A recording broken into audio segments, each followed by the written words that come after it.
favor, man. Do me a favor, all right?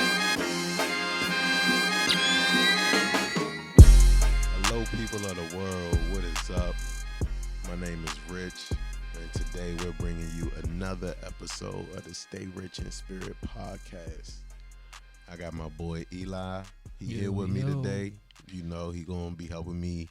You know, whenever I get stuck, lost, don't know what I'm talking about, and you know, just a good ear and perspective to some of the things we're gonna be talking about. You should be hearing a lot more from Eli on future episodes. So, how you doing today, bro? I'm blessed. I'm here. Hey, we blessed, man. We here. Before we get things started, I want to give a shout out to our sponsor for this video, Rich Grills DMV, located in Upper Marlboro, Maryland. The #1 place in the world for your fronts, your grills, your custom jewelry, anything you need. Reach out to them. That's RICHGRILLZ. Come shop. Come shop. But with that being said, man, let's get right into it. I've been talking to Eli for about a few days about this book I read last week called The Alchemist. And I kind of wanted to just give my initial reactions to it. Like I'm not an expert on the book at all. You know, I haven't read it 100,000 times. I literally read it. I got the book from my homegirl E. She gave it to me on the golf course. Took the book, read it real quick. Took a quick read, probably 100 and something pages. But I found the words to be profound, bro. Man, what? So crazy exchange though on the golf course. Yeah, facts. Crazy exchange, man. Golf definitely introduces you to a lot of people who are very rich in spirit. Yeah. But yeah, man, let's get into this book. I'm gonna start off with a summary of the book, and I'm sorry there will be spoilers. That's just come with the game, you know. But you could fast forward to this part. We're going to have everything bookmarked so you could just get to the analysis and themes, because the second portion of the video will be 3 major themes that I found in the book. And the last thing is going to be what I took from the book in my everyday life. So let's get it started. So the book is crazy. The one thing I found interesting that the main character is a shepherd, you know, on like some Jesus stuff. You feel me? So I found that interesting, but he's from Spain. And when he was a kid, the only thing he wanted to do was travel the world. That's what he wanted to do. So he looked at all of his different options and figured out that the best way that he would be able to travel the world was to be a shepherd. Mm-hmm. And he could just carry his sheep around, you know, lead his flock around a different place. And he was really a student of culture, student of language, and you will find how all of those things relate throughout the book. So he becomes a shepherd. His pops give him some bread to go buy him some sheep. He becomes a shepherd. Now he's just traveling all around the world. I mean, all around Spain, all around Europe, right? So he asks it. Before I even get into that, when I read things, I'm always trying to pick up over what literary culture is it come from, like Greek mythology, you know, Roman mythology, African background history, like the background history, and it starts off with the story of Narcissus. So when I'm reading the story about Narcissus, my mind automatically jumps to existentialism, the world of existentialism, and particularly John Paul Sartre and the mirror image. And this idea of looking at life, your opinion of yourself being the product of a reflection that you see. You know, so are you who you see when you look in the mirror, or are you projecting yourself out into the world? And the mirror just catches a glimpse of the things that you are able to communicate with others. So what you see is basically how you act. Is what you see who you are? Okay. Or is what you see just a product of what you can be? That's deep. Like, is it just along the way? You know, how good are you at projecting who you are, right? But this whole story of Narcissus, the mirror image, the interesting thing about John Paul Sartre is that he would go on to inspire Franz Fanon, and it's a couple versions of A Wretched of the Earth that the foreword is written by John Paul Sartre. And then when you get into Franz Fanon, then you start getting into inspiring Malcolm X and the Black Panther Party and all of those folks, right? So it's kind of like a literary tradition that kind of takes you in multiple ways. Right. So he starts off with the story of Narcissus, and then he gets into the story of Santiago. So Santiago, he's a merchant. I mean, yeah, he's a shepherd, and he's traveling all around. He meets this girl. He's in love with this girl, right? He thinks he's in love with this girl, and you think that's about to be a major theme in the book, but it turns out that it's about to spin a whole nother way.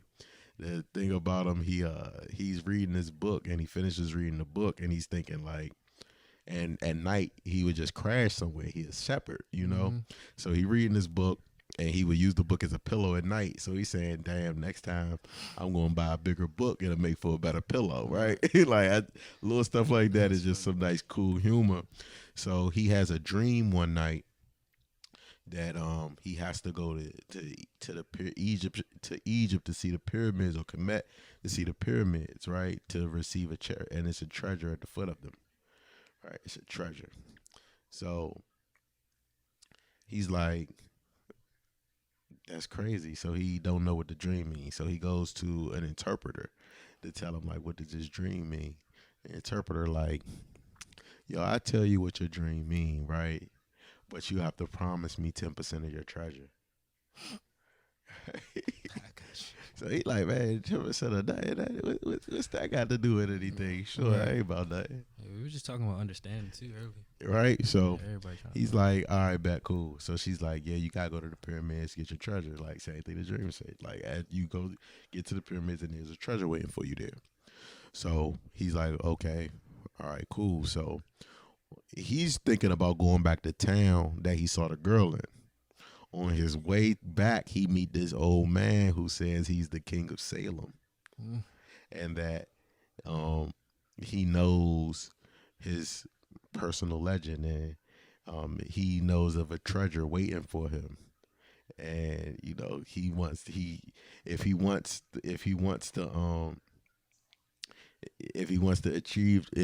to receive the treasure waiting for him, he had to go sell all his sheep.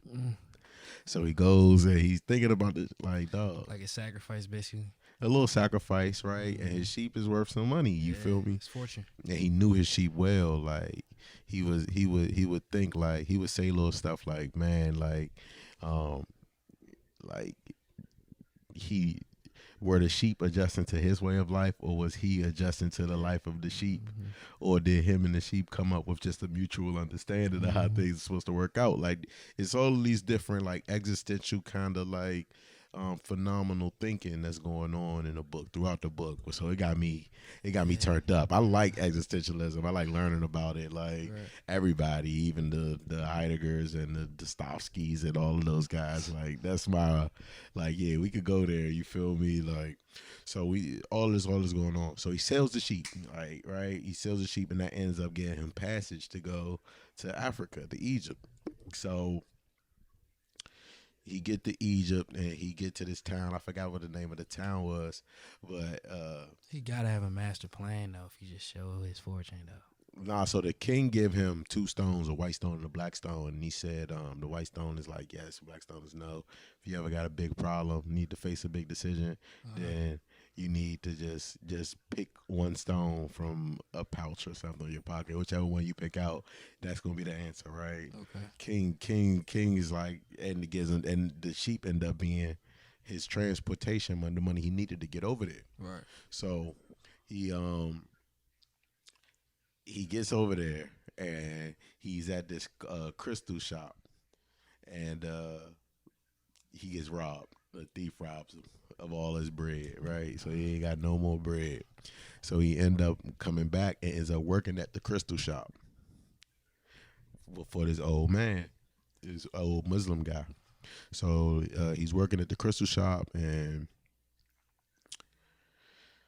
he ends up giving this guy a whole bunch of ideas, innovative ideas on how to get his business popping. And the old dude who owns the crystal shop is kind of doing some, bro, I just like the way things are, you know, like everything get really bigger, you know. And he kind of forgot about his dream. He kind of like put his dream on the back burner because he like, dog, I got robbed. I don't even got enough money to get back home. So originally he was just trying to work at this crystal shop so he could get back home.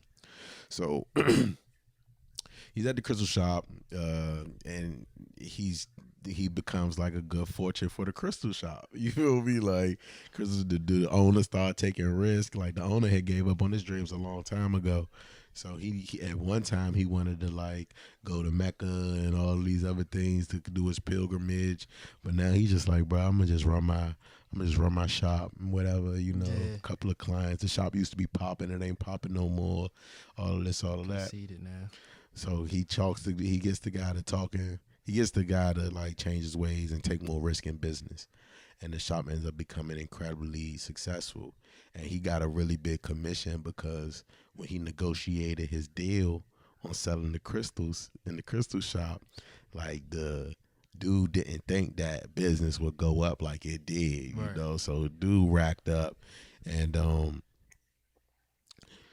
you know, so certain things happen. And he decided that, yo, I gotta go get my treasure. So he takes some bread and start getting on this caravan to go to Egypt, right, to go see the pyramid, so he get his treasure. So he meet this English dude who's looking for the alchemist. Mind you, I ain't brought up the girl that he fell in love with before and since, right? Right. Like, she's a long afterthought. So She comes back though, right? She comes back and play. Nah. Dang, I'm sorry. That's too crazy of a spoiler. So he talk about the alchemist, got him reading all these books about the alchemist and alchemy and all of this. So they doing that, and then next thing you know, but it's wars going on. It's wars going on in Egypt, like it's tribal wars. So they have to stop at one of these like sanctuary places. I think it's called like Al Sadiq or something. And they gotta stop at this place called Al Sadiq, and then he ends up meeting this girl that he fall in love with for real. Like, but It's the same one. nah, it's a different girl, right? My boy Different just falling in love with everybody. Yeah, named Fatima. Like, that's a sexy name. yo, bruh. And it's so crazy because me and G went to this graduation party this weekend, and I met a girl named Fatima, and she was just like stunning. I was like, She might be the one. nah, she was with somebody. Hey, you never know. Hey, chill, bro. But nah, but like the king had told him, like, yo, biggest thing, number one thing that's gonna get you through anything, look out for omens. Like, look out for omens, you know, look out for omens. So he get this omen that the sanctuary about to be under attack, and he tell the chief, and the chief like, nobody gonna attack a sanctuary. Like, this is thousands of years of tradition of safety. Turns out somebody tried to attack the joint, and they prepared though. They tell him like, yo, if you lying, we gonna kill you. Next thing you know, they attack the sanctuary, and they give him a piece of gold for everybody they slayed, right? So he up now, right? He up again. Yo, up again. He up again, right? Thinking stop be a motor way. He up again. He done fell in love, like. But then the alchemist here, the real alchemist. The alchemist won't talk to the English dude. The English dude with him in the sanctuary, and they looking for the alchemist because they heard he was around there. Right. He come to dude. After he saw the omen, he come to dude, pull up on him. Like, yo, come with me. So then he meets the alchemist. And then the alchemist know about the treasure already and all of this. And he like, yo, I'll take you. So then they gotta go to, now they like, all right, bet. So they get on horses, and now these niggas is traveling through the trenches, like trying to get to the treasure. Like, they try to get to Egypt. And they come across like one of the rival people at war, you know, one of the military camps, and they lock them up. Like, mind you, they had walked past one of the enemy camp like the day before. And so then they walked past this camp, and the scouts like, yeah, we just saw them talking to the dudes with the ops. We just saw them talking to the ops. Now they over here. So like, they like, oh, word. And then the dude say, the alchemist tell him, my friend, he's an alchemist. He has magical powers. He can become the wind.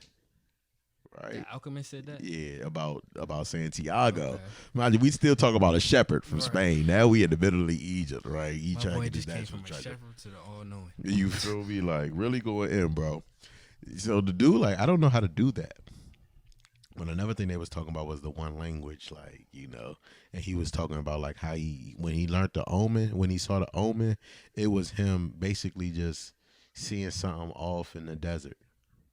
You know what I mean? He like, if this is happening in the desert, I think it was birds flying in the wrong direction. He was like, the only way that's happening is if it's something got to be on the other side. Like, you know what I mean? So it's like reading the desert. So the chief like, all right, bet if he can't turn himself in the wind, we'll kill him.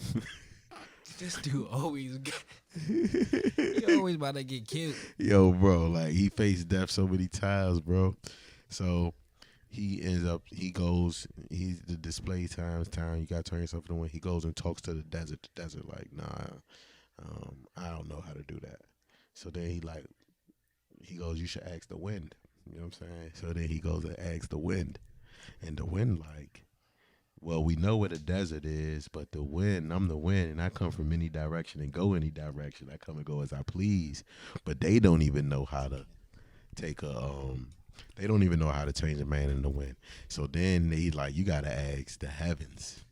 So then he's like, dang, I gotta ask the heavens, talking about the sun. And the sun is like, but he can't talk to the sun, so he asks the wind, can you gust your wind really hard and create a sandstorm so that you can block the sun's rays so that I can see the sun and talk to it. Boom, sandstorm. Now he talking to the sun, him and the sun in this real crazy dialogue, and the wind is turned up, so the wind is blowing harder, the desert with it, everybody with it. So the sun is like, you need to talk to the creator. So then this dude, I'm talking to God, like and everything is going so crazy, like to the naked eye, is looking like he done became the wind. Right. So they let them go. So then he get to the pyramids and he's digging. Then one major thing was he was always challenging his alchemists, like, yo, bro, like the alchemists were popular because they turned lead into gold. That's what everybody knew them for. Okay. Turning lead into gold. And what you mean by challenging though? Like challenging me. Like, yo, I heard that if you're the alchemist, you could turn lead into gold. So what's up? Let me see. You know what I'm saying? So the alchemist is basically on some stuff like, yo, it's not even about that. Like when you're an alchemist, the alchemy, the whole art of alchemy, the tradition of alchemy, is that you understand the secrets of the world and that you can do many things. But the most popular application of our knowledge is making gold, because that's the most valuable thing to people. Like, so the most valuable piece of being an alchemist is not making gold, but the most valuable thing that we do for others is gold. So that's therefore what we are known for, you know? So I'm like, oh, that's kind of crazy. Like, immediately I started thinking of chicken wings at a Chinese restaurant. Like, why you think about chicken wings? Yeah, because that's what you go to the restaurant for. Like the carry out, you go to the carry out for the wings, but it's like, dang, this establishment not even about that. Nah, like they not even about fried chicken. Like, but you know what I'm saying? That's what all of y'all like, but that's a whole other story. So boom. So before he get to the pyramids, right, they stop and see this monk. And then he does this thing where he makes gold. Like, he got the philosopher's. You also know Alchemist, because he has his philosopher's stones and an elixir. That's a whole other thing. So he goes and he makes a big plate of gold. So he breaks one off for himself. He breaks another one off for the monk. And then he breaks another one off and say, yo, hold this for my boy when he get back. The dude Santiago like, bruh, like, I just got a piece of silver. I mean, I got a piece of gold for everybody back at the camp. Like, I don't really need it. You know what I'm saying? He go, anybody who's lost their wealth twice, they say if something happens once, it'll never happen again. if something happens twice, it's bound to happen again, right? sense. So he like, I just say this for him. Yo, going digging for the stuff. He digging for the stuff. Boom, boom, boom, boom. And he can't find it. He can't find it. And then next thing you know, some goons pull up on him. And they like, yo, what are you doing? He's They like, dropped yo, him. beating his ass. He like, yo, I'm looking for my treasure. So they beat his ass, boom, boom, boom, boom, boom. And then next thing you know, like he's searching, digging for his life. And they about to beat him, they about to kill him. And they like, you know what? This dude ain't worth nothing. So something happened at that point. And They then ain't find his gold. he looked at the pyramids and he started laughing. Like he just laughing at this point. Like he nearly has it, but he finally went to the pyramids. And like somebody, the old man at the crystal shop had told him like, bro, what you worry about the pyramids for? You could build pyramids in your backyard. And then he's like, yeah, you're right. But then he saw the pyramids. He was like, damn, this is definitely not something I could build in my backyard. And then it came to him. He like, yo, my treasure back home. So when he had the dream, he was sleeping on his book, but he was in this old church that had been like destroyed almost. You know what I'm saying? So kind of find out that the treasure was under the church. That's crazy. So he just took that whole journey. He took that whole journey, bro, just to realize that it's like home. this treasure was home. But you think though, like the Alchemist, he was talking about like how he's mostly known about the gold and stuff like that. You think it's a connection of when he was saying like you gotta like to actually be an alchemist, you gotta have something deeper and more understanding, like more of your like self awareness and stuff. Like It's about understanding yourself, but it's also understanding the world and you. It's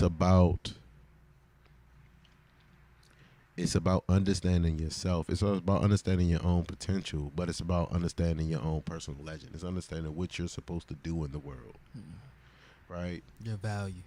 Like not necessarily your value, but what you are meant to do. Like what you are meant to do. They say one of the sayings in the book was um,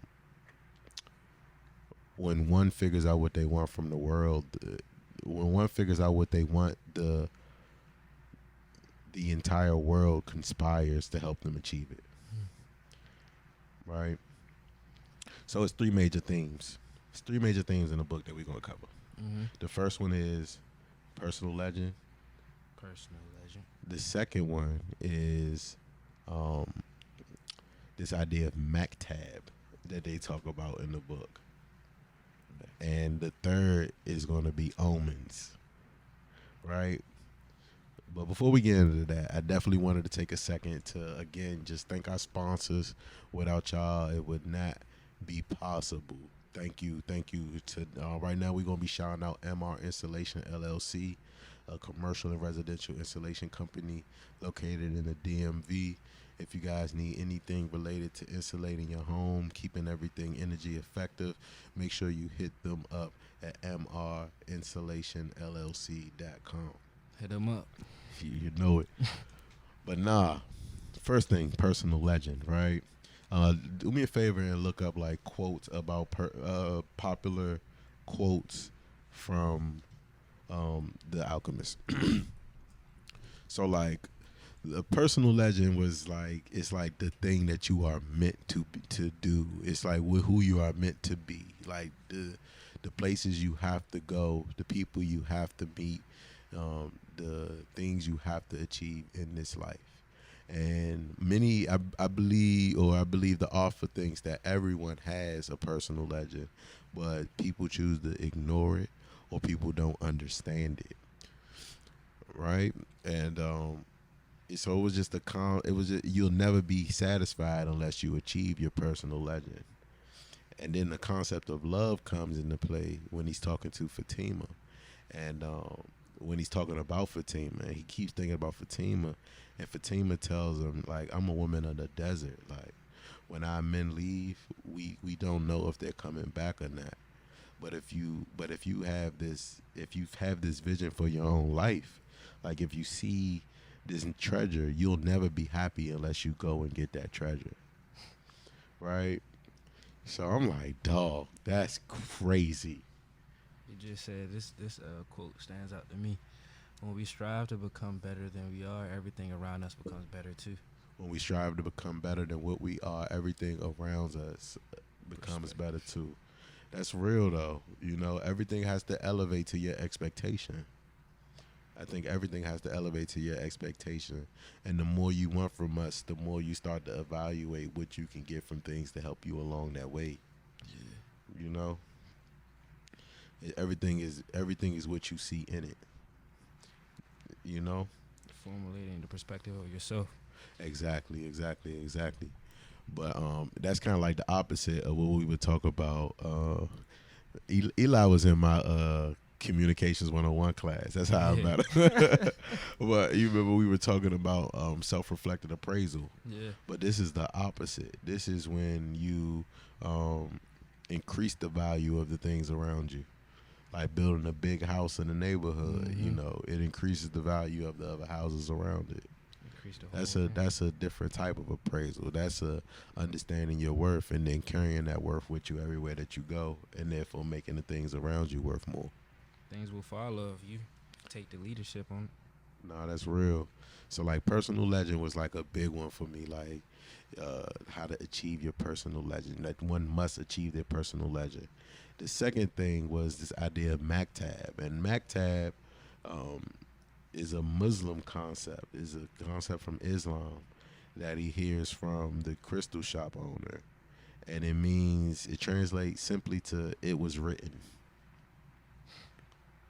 Like it was written. It's already done. It was written. Now it's already. You still got to do it, but the idea itself, like the idea that you can do it itself, the belief that you can do it itself, It's the confidence to achieve it. it created the space in the world to achieve it. You know, it created the mountaintop. You know, and once you create the mountaintop, all you have to do then is scale the mountain. You know, so I thought that was a very big thing as well. It was written, and the universe conspiring to help us achieve the things we put our mind to and invest our hearts in. I really took that.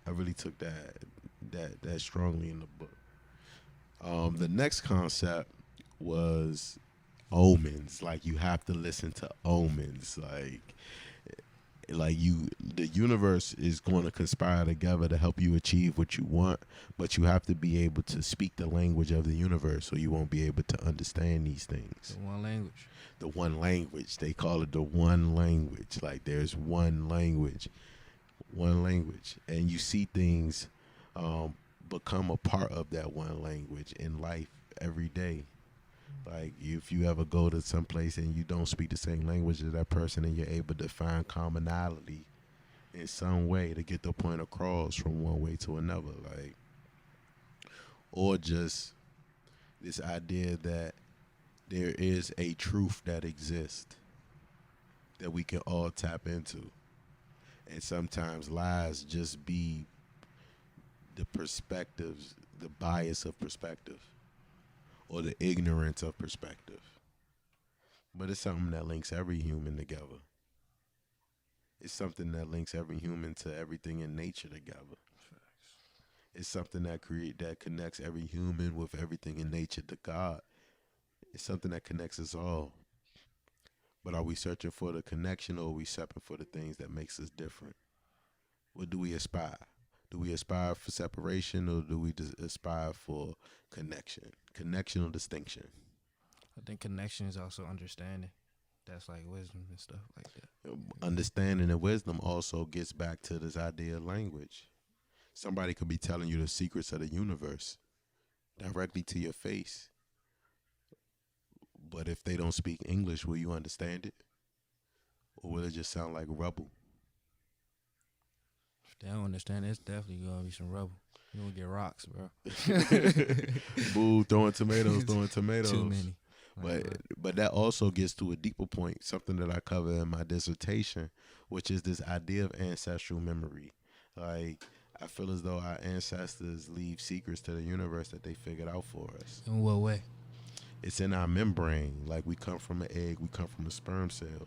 In those things, it's embedded in them knowledge about the universe, knowledge about the world.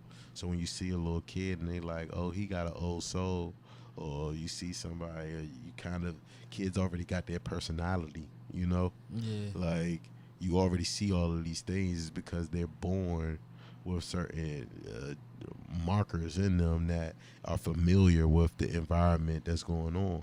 But unfortunately, if we don't build a connection with our ancestors, we don't get the language and the cultural context of the knowledge that's left for us to understand the world and to realize our maximum potential.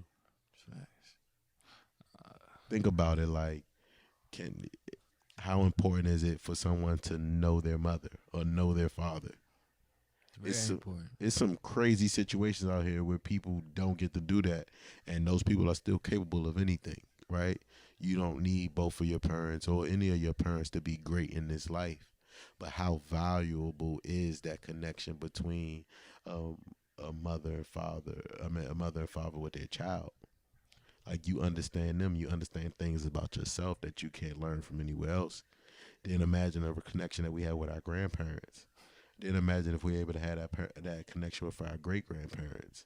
Or what if we just have knowledge of our great-great-grandparents? These be the powerful families in the world. The powerful families in the world, when you go into their estates, they have pictures commemorating their great-great-great-great-great-grandfather. You know, these are the family structures. Like, these are the people that started this legacy. And these are the things that, if we could remember the things that they found out about the world, if we could learn the things they found out about the world, and we could learn how they used what they had, their personality traits, the things that they were physically just naturally gravitated to be good at and cute at, then we can also learn from those things and use them in our life. You know? So yeah, you know, those was like the three major things, like listening to Omens. Like, we have to be able to speak the language of the universe to be able to decode the messages the universe is trying to send us and helping us to achieve our goals. But this is the question though, right? You know, it comes to a point, you know, you talking about the importance of knowing your parents and grandmother and all that stuff, right? Mm-hmm. When do you think the youth will be able to, like, understand the concept of getting that information? Do they have to go through the trials and tribulations just like he did, get robbed, take the journey just to realize that everything was at home? Yeah. Well, I'm gonna answer it like in it's kind of like two questions. I feel like you're asking me. Yeah. You know, I think everybody got to walk their own walk in life. Oh yeah, facts. But you got to go for it. Like, you have to go for it. Whatever it is you want in life, you got to go for it. And there's going to be certain things you're going to learn along the way that is going to be the value versus the it you're looking for.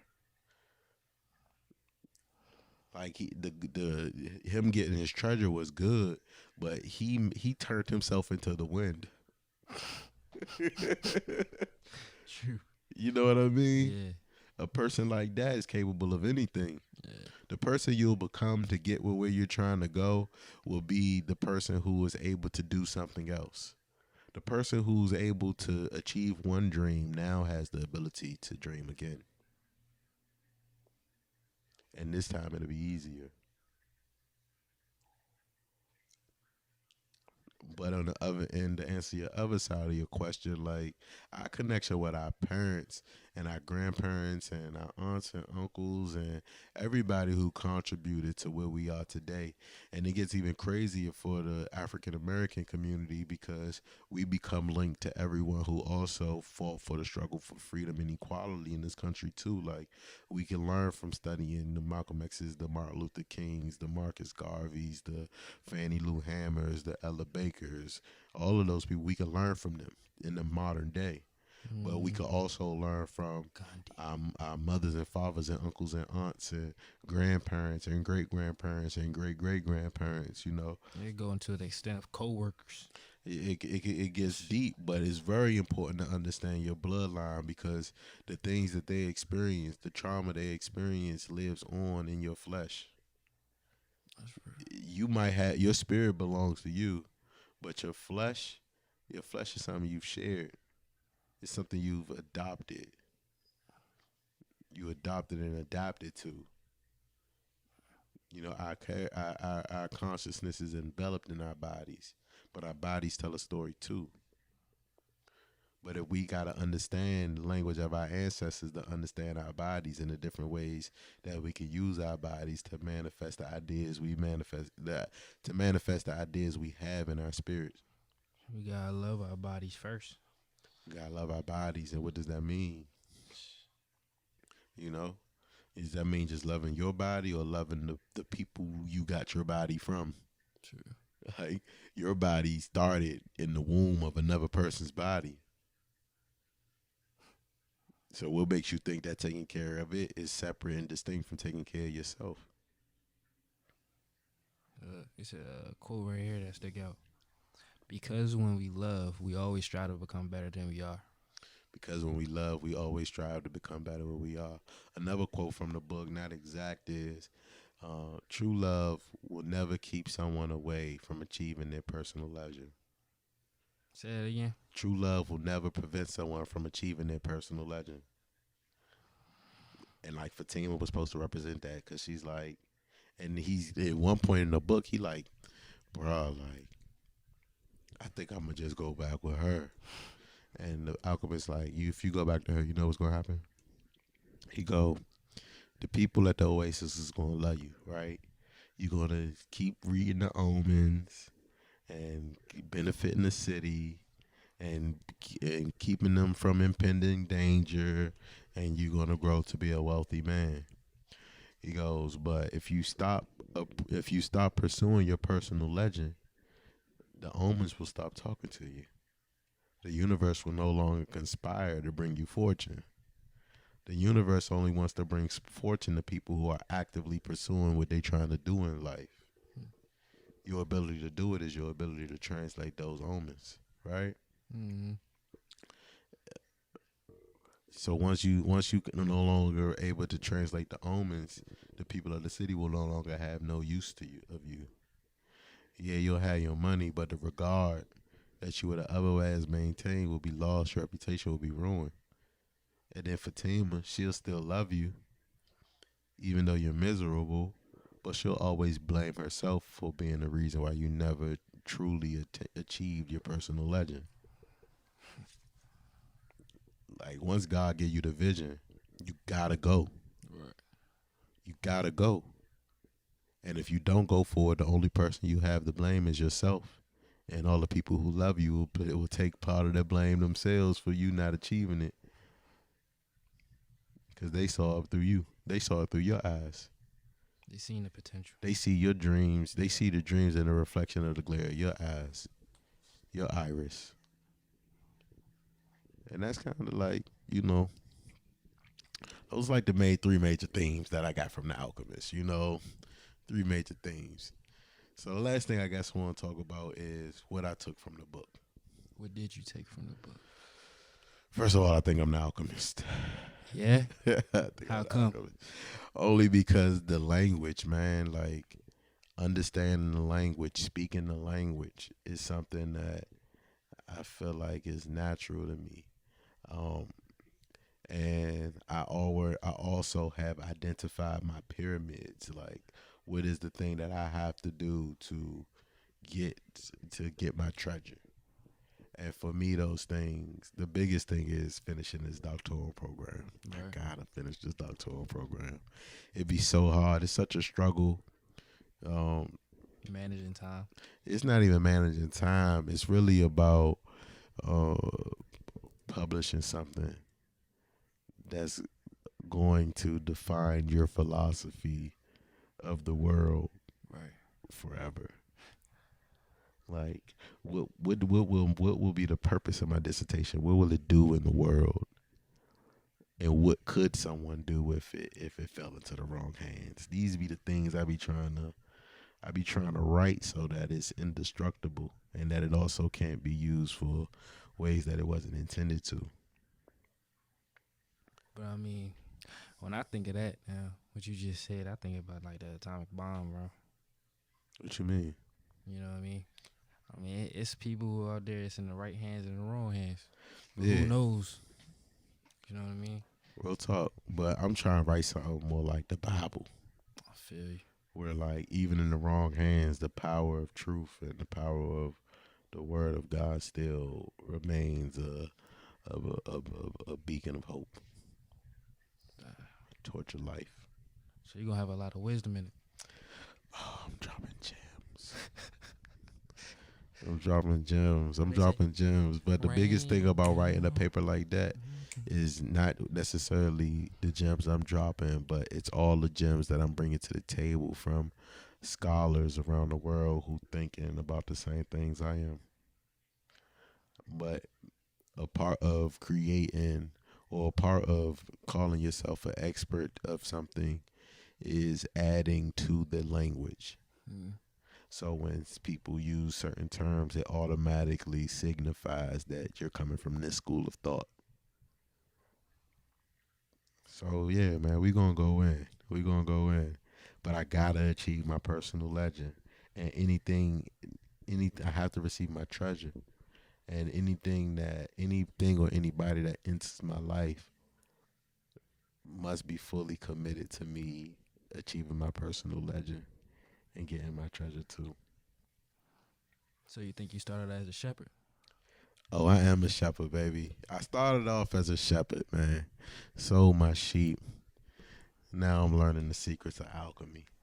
So is he transforming from a shepherd to an alchemist? In a way? If you See, I think that he was always the alchemist. he just needed somebody to influence him.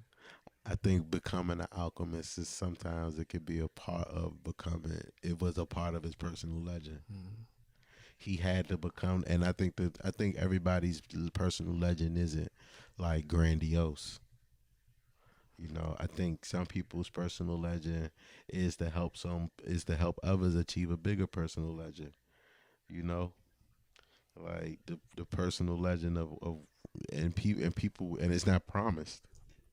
Like it's not promised that you will achieve these things, you know, but to achieve your personal legend, to achieve exactly the life you want while you have life on this earth and have it in every detail, it requires you to become the most amazing version of yourself. And it requires you to have the courage to believe that you can achieve things that people don't see with the naked eye. You know? Yeah. So, like, I think it was, that's what I'm saying. I think it was the becoming, or not necessarily the becoming, but realizing that you already are. You already are this thing. Starting with the idea, like you said. Starts with the idea. It starts with the idea. The idea, and idea is an inception. Idea is the inception of manifestation. Mm-hmm. You know, it's the seed. You don't see the blossoming of the seed. You don't even see it breaking ground, but you know what that seed is supposed to become if it's watered and if it's planted in fertile soil.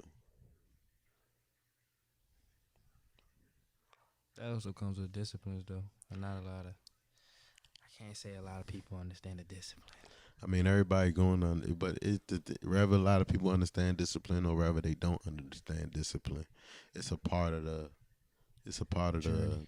No, it's not a part of the journey. It's a part of what you need to get where you're trying to go.